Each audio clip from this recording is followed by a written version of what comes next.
Hey, this is Adrienne, and welcome to your Love Fix. You might be wondering if I'm talking about meeting your love mate at work, but I'm not. Though they say it's a great way to meet people, it's never worked for me. No, today I'm talking about love at work, loving aspects of your work, loving the purpose or the vision of the company.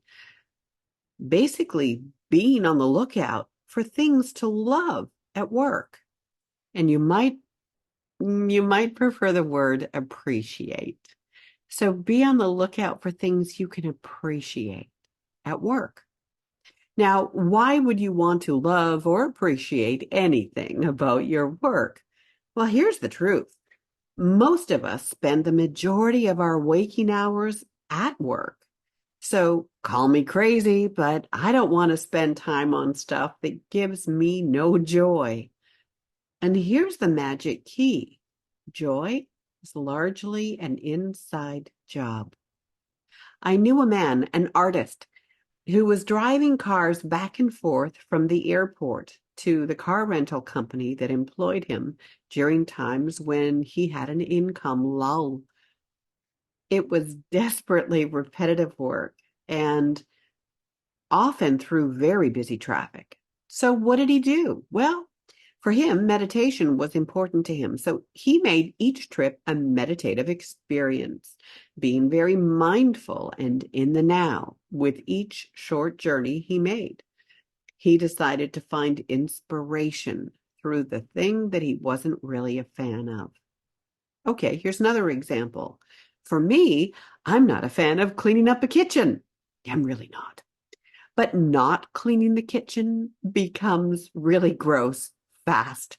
So I asked myself, how can I enjoy this more? Because I generally don't do things I don't like to do. Well, I love music. So I put on my earbuds and blast my favorite music, often taking the time to dance in the kitchen as I clean up. I love music. I love movement. And when I get to do those two things together, it feels so good, even while doing it, cleaning the kitchen. The point? There is pretty much always something to appreciate about a situation if you take the time to do it. I've been really fortunate in my career. I love the work I do. I've resonated with company values. I deeply appreciated and loved many of the people with whom I worked. But you know what? I didn't love every little thing I did. That's for darn sure.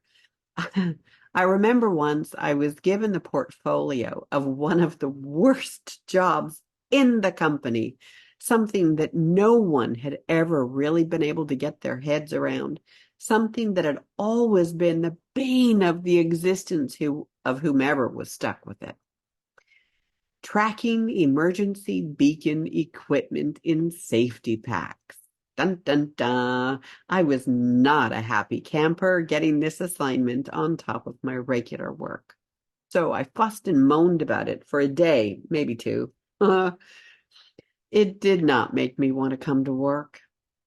Anyway, then I decided that the pissy negative energy, well, it didn't feel good. It didn't represent who I truly am and really would not make me fun to work with. So I made a conscious decision to get so good at the portfolio that I'd become the beacon queen.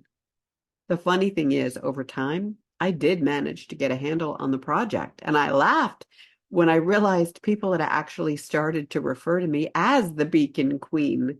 So that helped.